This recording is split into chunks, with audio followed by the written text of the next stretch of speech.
Am I the only one who didn't know how much real history is hidden in Vinland Saga? Here are 3 historical Easter eggs that blew me away, and the last one may have a massive impact on Thorfinn's future. So, at your recommendation, I am watching Vinland Saga, and I've seen the first 6 episodes. What a story!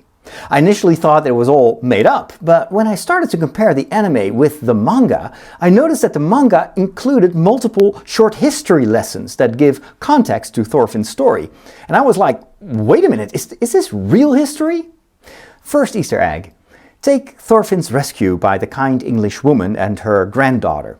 Thorfinn has been shot with an arrow by English soldiers during the night, and the following morning an older lady and her granddaughter are washing laundry near the river. The woman criticizes her current king, who has attacked the Danish settlers in the south, so now the Vikings are sending new troops and war has broken out. She's actually talking about a real historical king, King Ethelred the Unready, who tried to fight the Danish invaders and ordered the St. Brice's Day massacre of Danish settlers in the year 1021. He is nothing like King Edgar, she says, who was able to establish peace after many violent Viking raids on the country. That king had some Viking ancestry himself, and he was married to a Danish princess.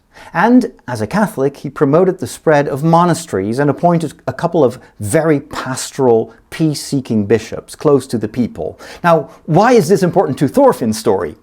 Easter egg number 2. The old lady takes care of Thorfinn and helps him recover. When her granddaughter tells her that he is probably a Viking, she answers that Jesus would want her to take care of any child who needs help, no matter where he comes from. We know from history that quite a few Danish invaders converted to Christianity once they mingled with the original population of Anglia. And despite the brutal attacks, the local population responded with Christian charity, just like you see this lady here doing towards Thorfinn. And this made an impact.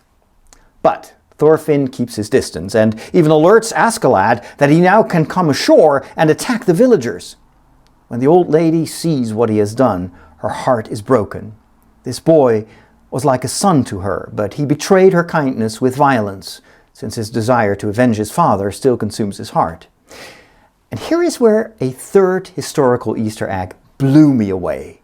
What happens here with Thorfinn actually mirrors the greater historical events at the time. The kind and peaceful reign of King Edgar was supposed to continue when his son Edward succeeded him. But Edgar's half-brother, Ethelred, the one I just mentioned, betrayed him by having Edward murdered. And his violent reign went against all the Christian values that had brought about peace. And the result was just more violence and more suffering. Now, consider Thorfinn.